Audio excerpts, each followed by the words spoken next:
Is there sound in space? The answer is mostly no.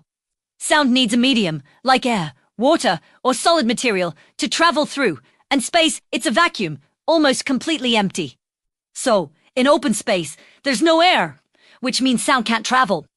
If you screamed in space without a suit, no one would hear you. But here's the twist. Some dense areas, like gas clouds or planets with atmospheres, can carry sound waves. NASA has even recorded eerie space sounds by converting electromagnetic waves into audio. So, space is silent, but not completely. Follow for more science in 1 minute.